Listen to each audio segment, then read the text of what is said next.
Good morning. Thank you. When I can turn off the camera. And many thanks for joining us on this particular webinar that we've been having. We've been having a series of webinars looking at the Sustainable Development Goals. We've been looking at particularly the UN 75 1-minute survey, a survey that every one of us can participate in. And, you know, if you have any ideas, any things that you feel need to be addressed to make your world, to make the community that you live in, and to make our world a better place, that is the survey to go to. It's un75.online. Just takes a minute of your time, and you would have contributed to something that's multi-generational. Very good morning once again. My name is McDonald. Many thanks for joining us. And today's focus is on Sustainable Development Goal number 5, that looks at gender equality. And we will, have an in-depth conversation around it with our panel of guests this morning, just looking at what it means, what gender equality means in the 21st century.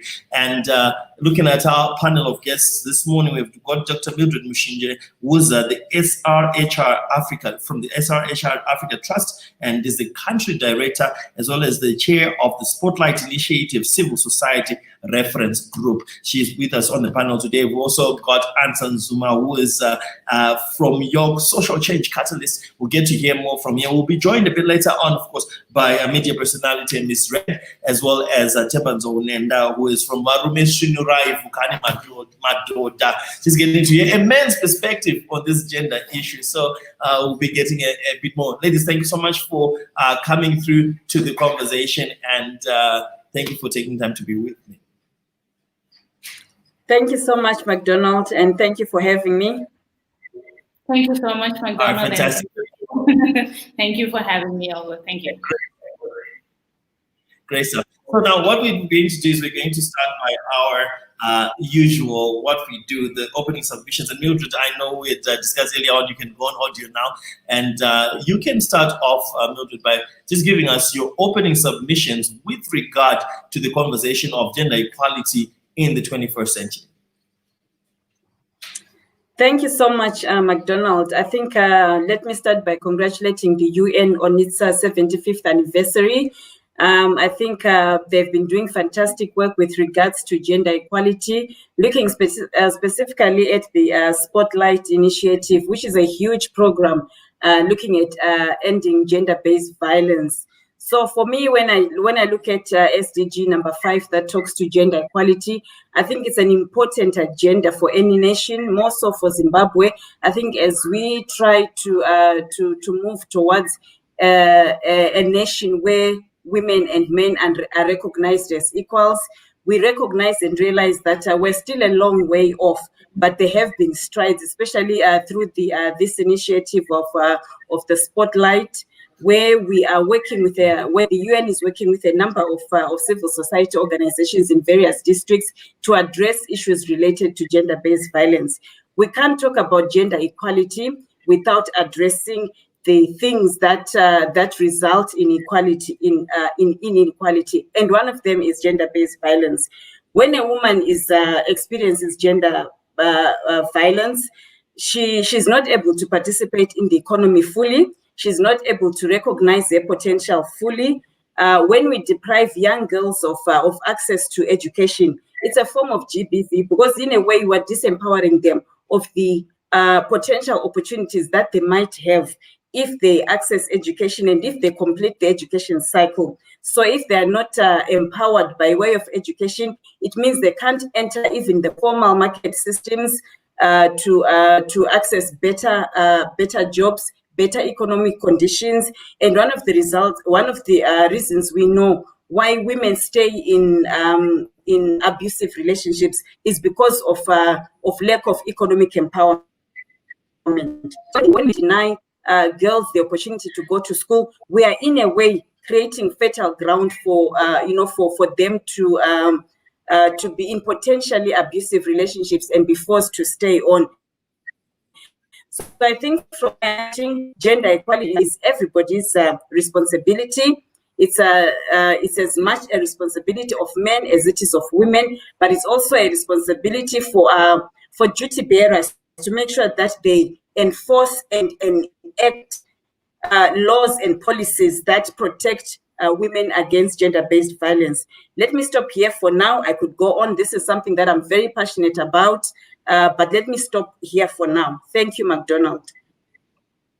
All right, fantastic. Thank you very much for your opening submissions. And then Answer, it's over to you. Thank you so much, McDonald.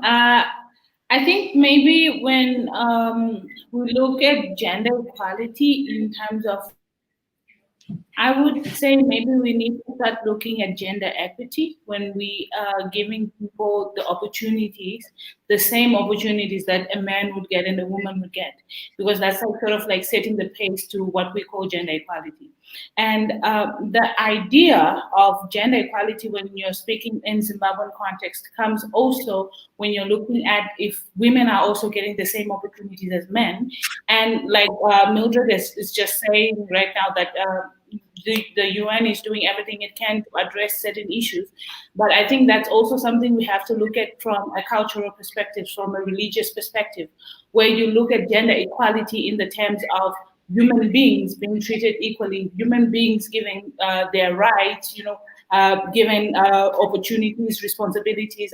Is this the same thing that is given to the women? So that's mostly what I look at when we talk about gender equality when it comes to women in Zimbabwe, in the Zimbabwean context, or in the 21st century.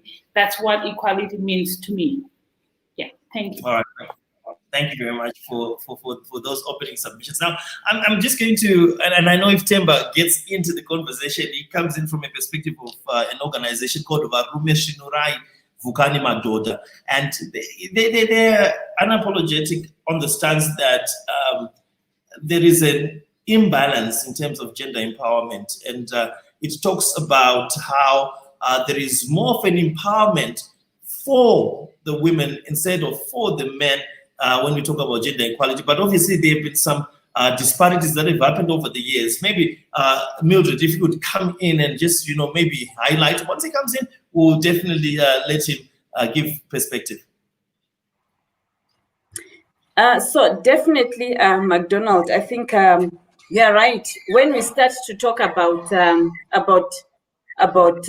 equality, it seems we focus more about women, and it's closely related to what Answer already alluded to. We need to start from a point where we recognize that the ground is uneven to start with. So when you look at employment opportunities to start with, you look at the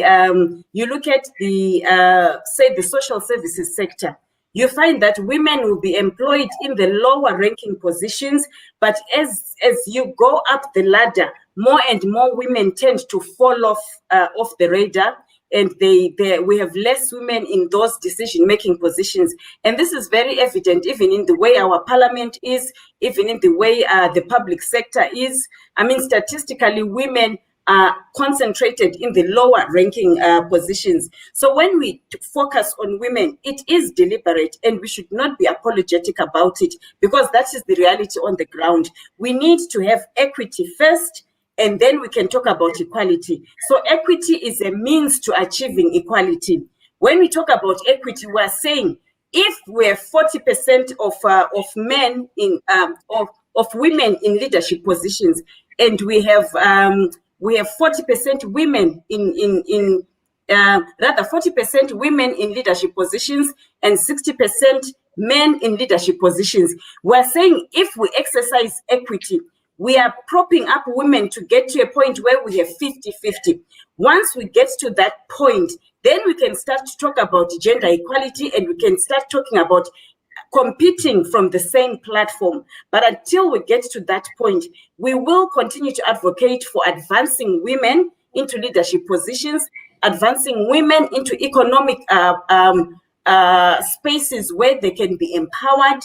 So I think this is a conversation that we should not even shy away from. It is a fact on the ground that women continue to be to be left behind, and it has nothing to do with capacity. We have very able women in different sectors of the economy who can take up leadership positions, but the environment, the conditions have just not been made conducive for them to enter into those. Thank you, McDonald. I love the notion, Mildred, and I'm just going to take on to what you just said. I love the notion that you've put across, and you've said, let's not avoid the elephant in the room. Let's not sweep issues under the rug, because these are necessary conversations. And, you know, you hear,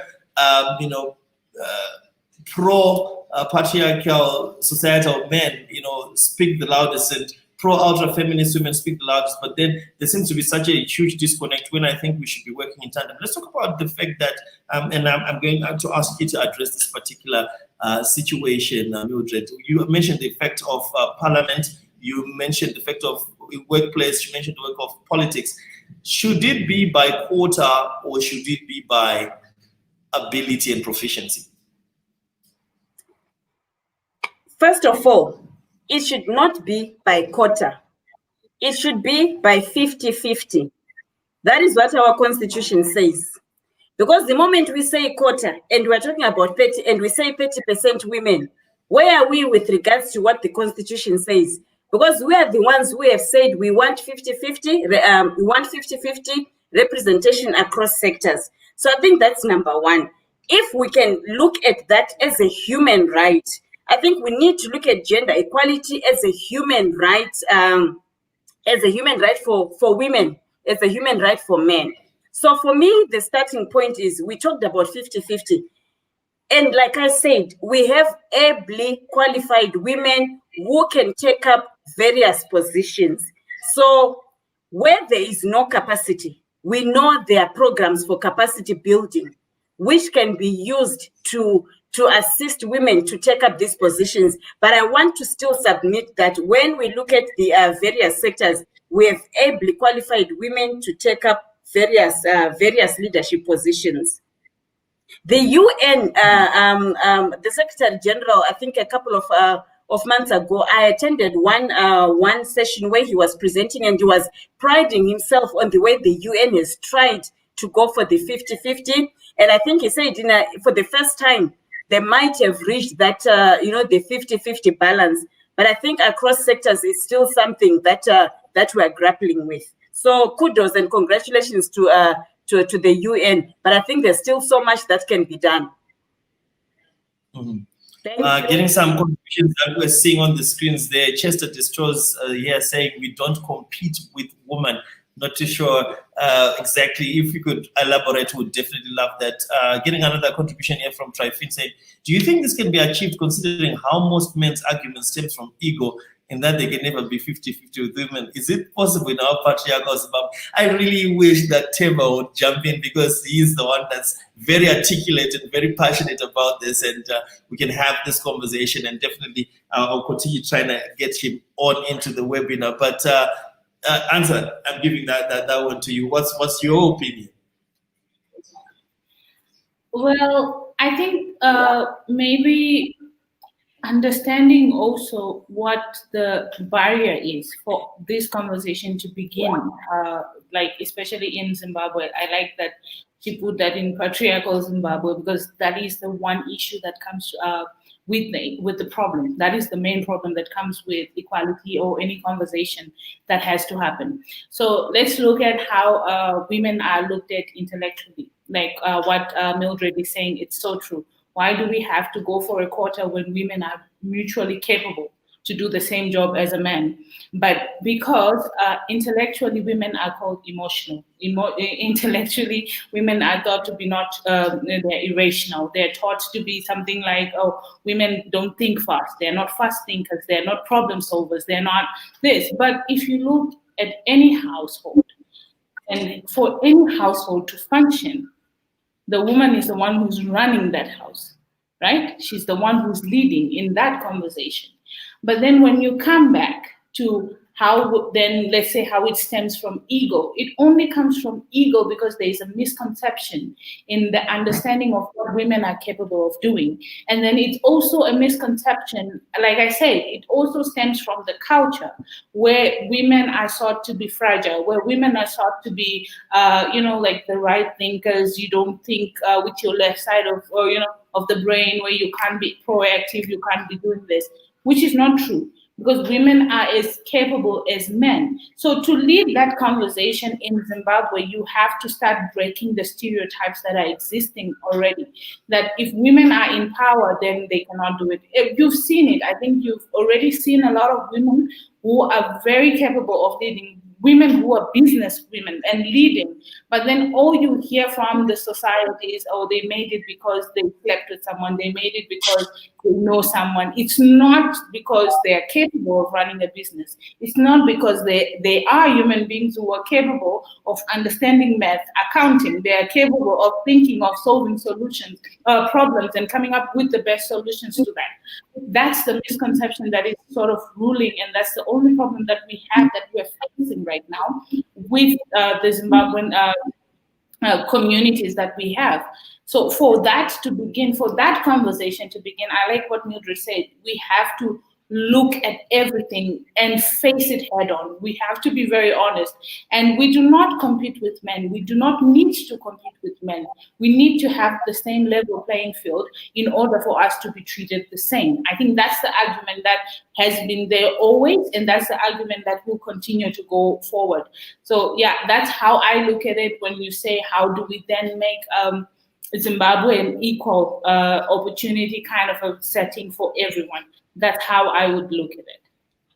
Thank you very much for that. I'm just going to quickly look at something, and I would need your response whether this is really applicable to Zimbabwe. And it talks about 10 causes of gender inequality. And this has been a research that had been devised by the World Economic Forum. And they talked about 10 key things. They said, number one, uneven access to education. Number two, lack of employment equality. Number three, job segregation. Number four, lack of legal protection.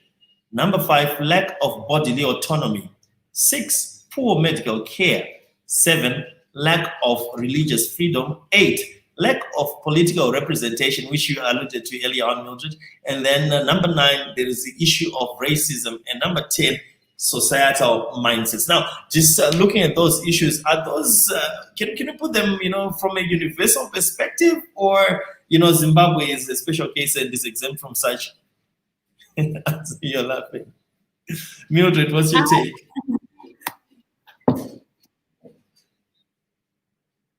Hello, Mildred. Hi, I just tried to scribble, as you were highlighting this. I think definitely this definitely applies to the context of Zimbabwe.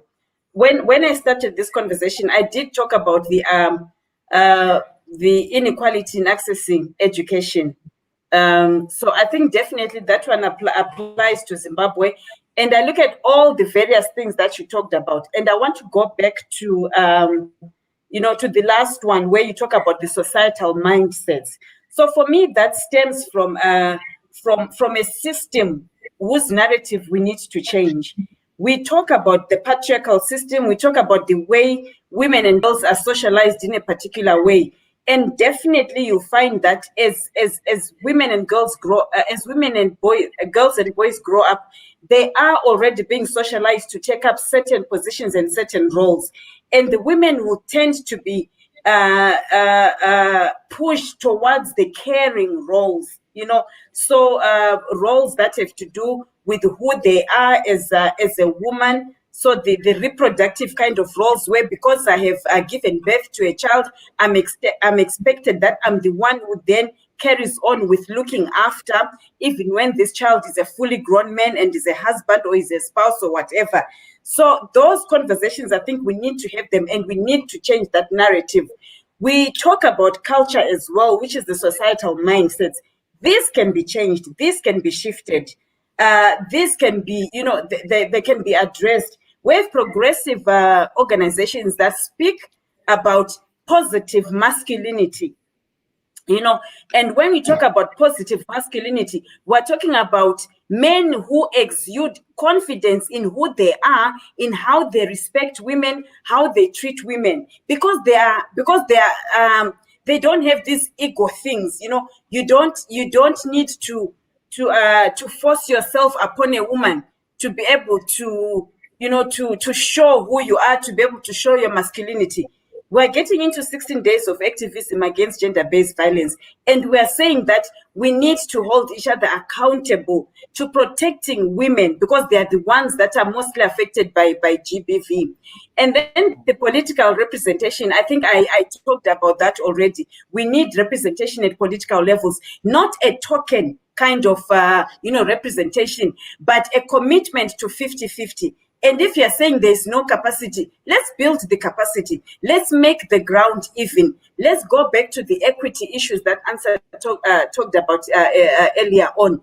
And then the legal protection, when I think of that, I think about the social protection mechanisms that are in place for a woman to be able to enter into an economic space. I could be a young mother who desires to have children, but if my workplace doesn't accommodate me in that particular space, it becomes difficult for job continuity, which is why you find women stop their careers. And by the time you've had your children, because you don't have legal protection, you don't have social protection, against these natural things that you do, it becomes, for me, it becomes a ground for discrimination. So let me not go through all of them, but I think you get the sense of where I would go with all of this. Thanks, McDonald. Thanks, Mildred. I thought you were itching to get in there. As I was even, reading all those points, you were laughing, and I could see, you were itching. Yeah. You can go ahead. I was like waiting to pounce on this.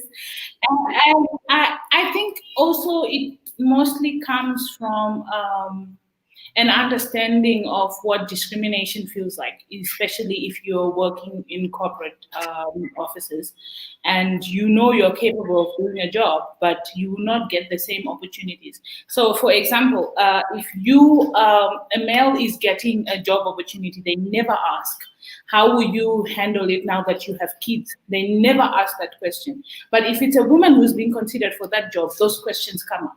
Why is that? Is that man not also supposed to be taking care of his family?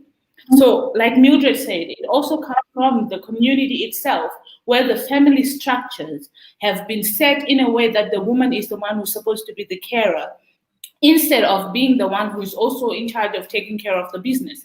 And I think also Zico here is commenting and saying that it's also because women don't want to also be put on a pedestal where they face scrutiny and everything. But I feel that only stems from that background we've just been talking about, where men feel that they need to scrutinize everything a woman does, mainly because of the misconceptions of the community, of the society that we live in Zimbabwe. So like all the things that you have listed down, like education, job segregation, like we said, equity helps us be in the same level playing field with everyone. There is no discrimination when it comes to job opportunities. There is no discrimination that comes when you're looking at health, when you're looking at bodily autonomy. Like I can't make decisions about my own body without men telling me how to take care of my own body, and how I cannot have kids. If I decide I don't want to have kids, men have to tell me, because you're a woman, you have to have kids.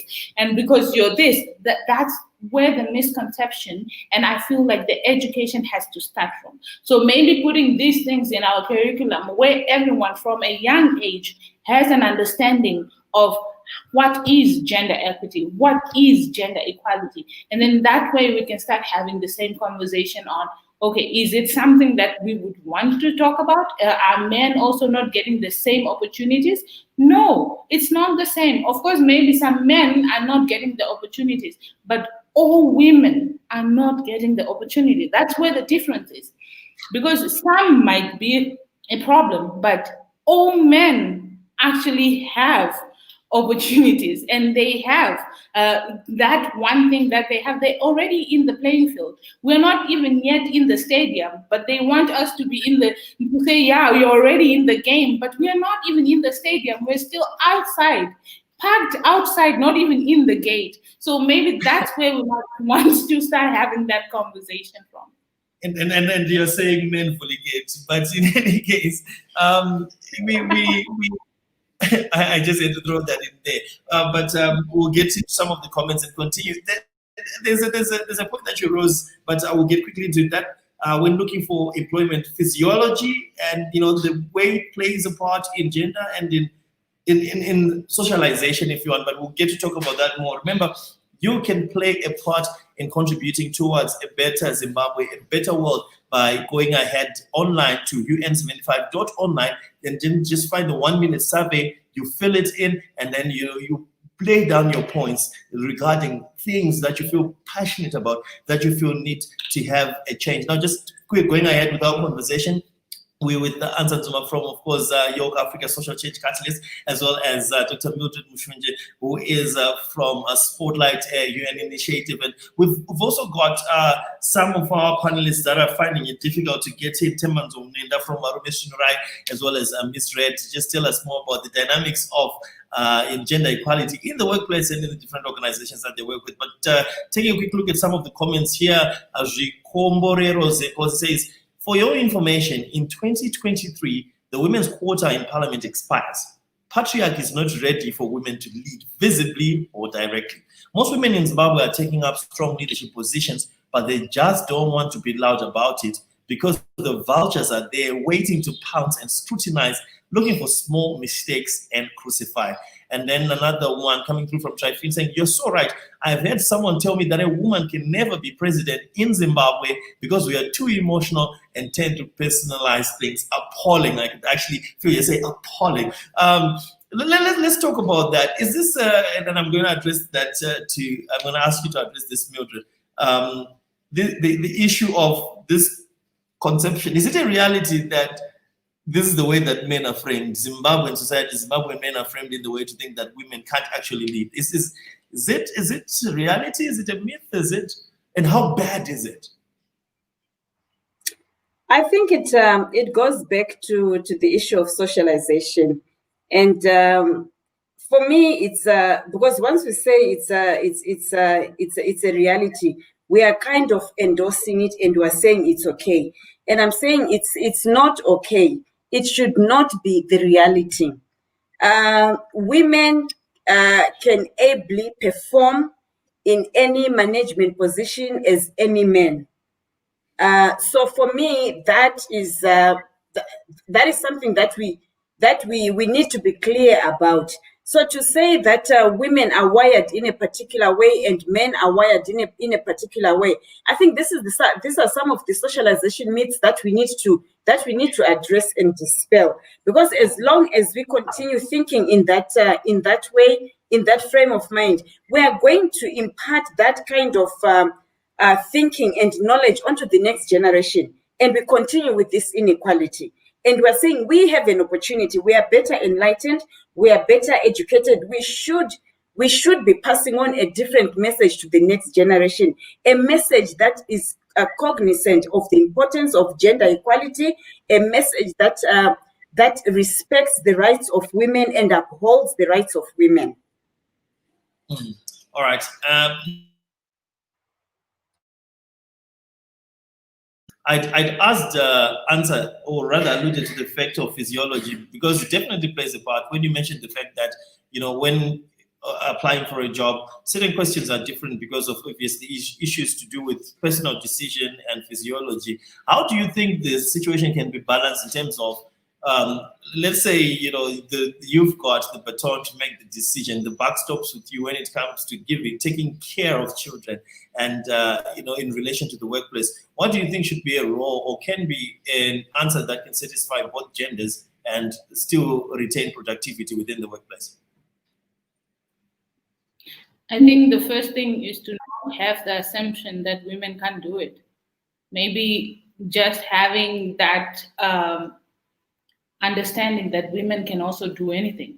Because if a man can also carry 50 kgs, another woman can also carry 50 kgs, depending on the body. There's so many women who can do hard jobs as well. Because the mere fact that physiology is something that most people bring forward when they try to put an argument on equality, that itself talks about how, in general, men feel women are weak.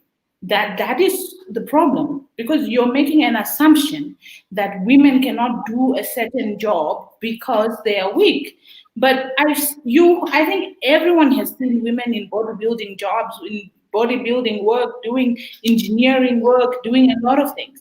But only because you are fighting a system that has already deemed you weak to even begin with. That's where the problem stems Good to in. know. Sorry, I thought I had. Yeah. And that is the one thing that I think maybe we need to, like what Mildred is saying, let's start from a conversation where we say even the women that are in those roles are coming out and saying, hey, I can do it, you can do it. I'm a truck driver, I'm a woman, I can do it, you can do it.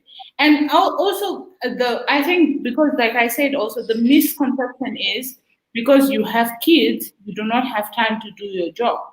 But why is it not the same kind of thing when it comes to men? That question still has to come back around.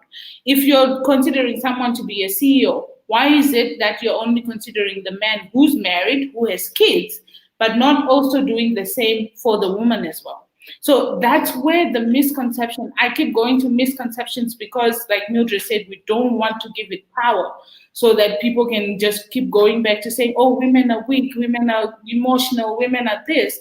But that's the same thing like what you're saying, is it Chichaona was supposed to be advocating for, saying that men are not seen as emotional beings and all that. But whose fault is that?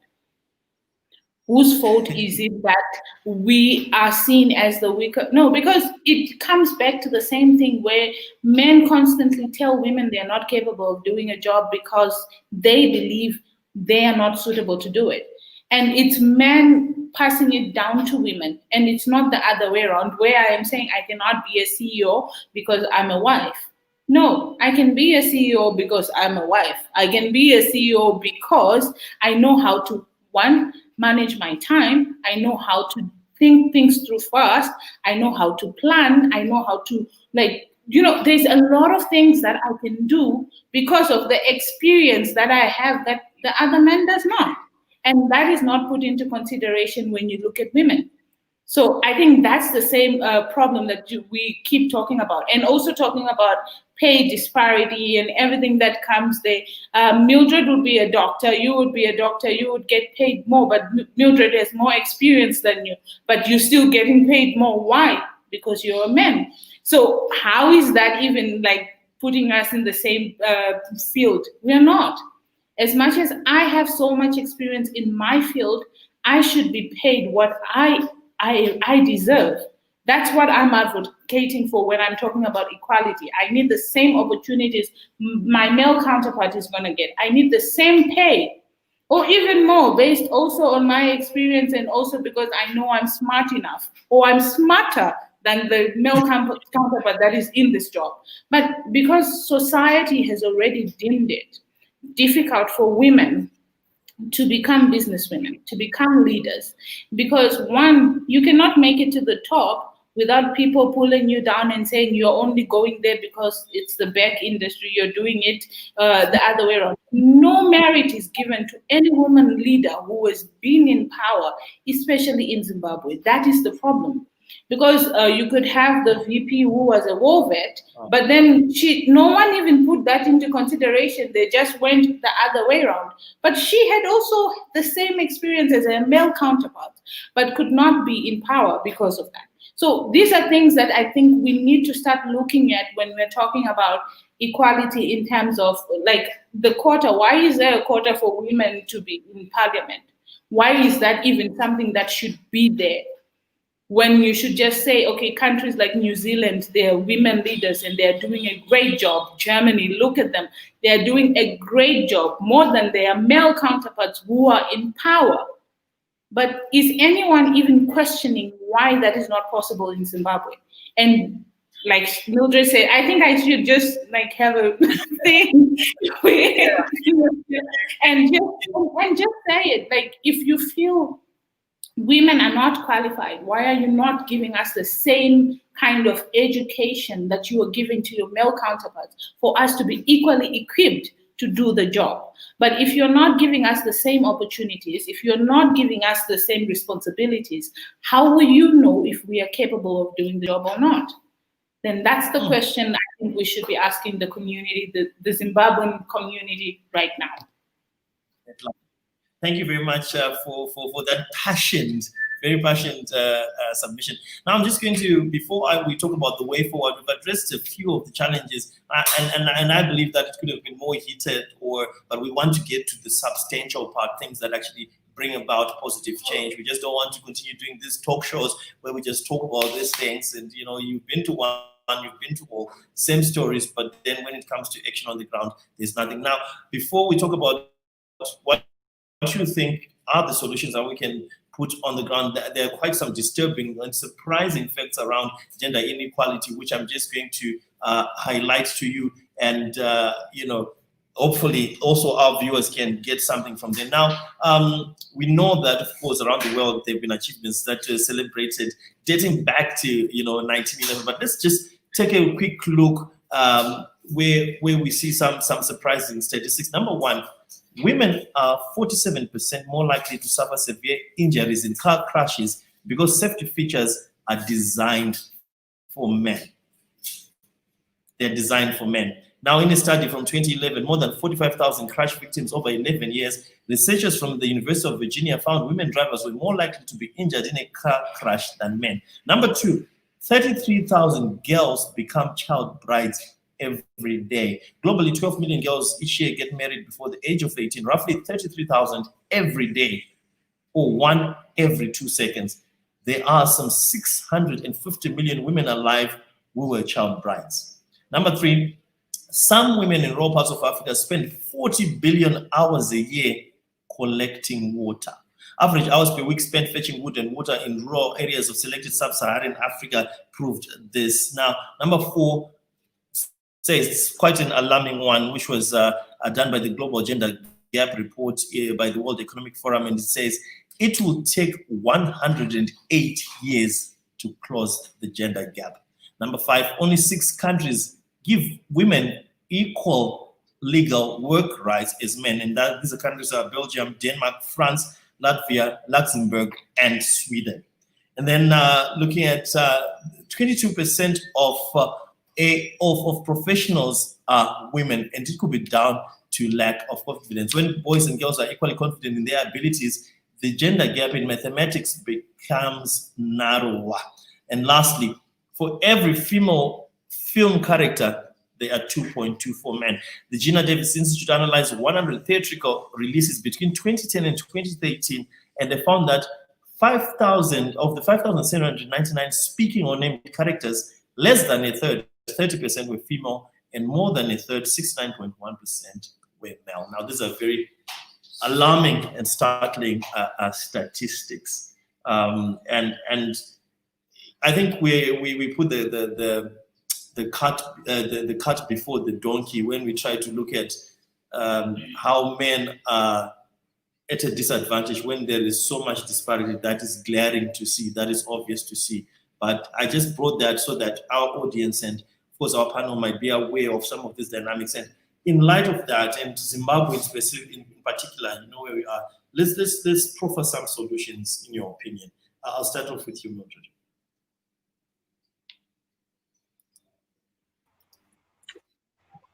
Thanks, McDonald. So for me, statistics don't lie. And I think what you've just presented for me should be a wake-up call if somebody was disputing why we continue to talk about women's advancement, women's empowerment. I think these statistics clearly show the disparities, the inequities that exist in society, and globally, this is happening. So for me, I think one of the biggest things that we need to do to start with, I think when we talk about 50-50, we need to enforce that. It should not just be something that we talk about because it sounds good, because it looks attractive to society, to the people that we interact with, to our various communities out there. But I think it should be enforceable. So if you look at Parliament, where we say it should be 50-50 because that's what the Constitution says, let's start from there. Let's enforce that. And then when we look at things like creating opportunities, where there are hindrances, I've talked about things to do with, like young women who are trying to get into spaces, be it political spaces, be it leadership spaces. One of the hindrances has to do with who they are as a woman. You often, and I think Ansa alluded to this, you are often asked, how are you going to cope as a mother? Put mechanisms in place that facilitate for me to be a working mother. And ILO conventions talk about social protection floors. So if I'm granted my maternity leave, that's a protective measure that enables me to feel safe and secure in my job. I know that I can take time off to be a mother, but my job, I still have job security because there are provisions within the system for that. I think also within the education system, we need to start to educate our children from a very young age about gender norms that are discriminative. So we start with children from the time that they are born, and we dispel some of these systems that promote boys over girls. So I think for a start, that's what I will offer as practicable suggestions that should be implemented. If we can just do one or two of those, we would have made great progress. And it's not much. We're not asking for much. It's things that can be done once a nation makes the decision to do so. Thank you. All right. Thank you very much for those submissions, and answer some practical solutions that you feel we can begin to implement as soon as yesterday. Yeah, so I think, these are sort of heartbreaking stats that are coming, and it's a shame that this is something happening all over the world. And coming back to the Zimbabwean context, I think now when we talk about child brides, when we talk about different things, I think making people aware what pedophilia is, I think, the number one thing to start with. We need people to understand why it's wrong for people to be getting married or to be even in activity like sexual intercourse with kids below 18 years. And, these are things that need to be sort of put into place. You need to know, the community needs to know that if these things are happening, this person should be arrested. This person should be taken to jail. And I feel like also because of poverty, a lot of people overlook these things. So now let's look at some actionable things that we can do to make our communities aware. Let's start with giving clear opportunities to everyone in a community to learn what they want to learn, how they want to learn, and then put that into context in how they can survive in a context where there is not so many opportunities in terms of entrepreneurship, there's not so many opportunities in terms of education. Free education for all, that's one way to start. And then going to communities where you can help youth start programs that help them to start their own projects and then employ the others. Then that way the community itself has an economy that is boosting, that can also help the country boost their own economy.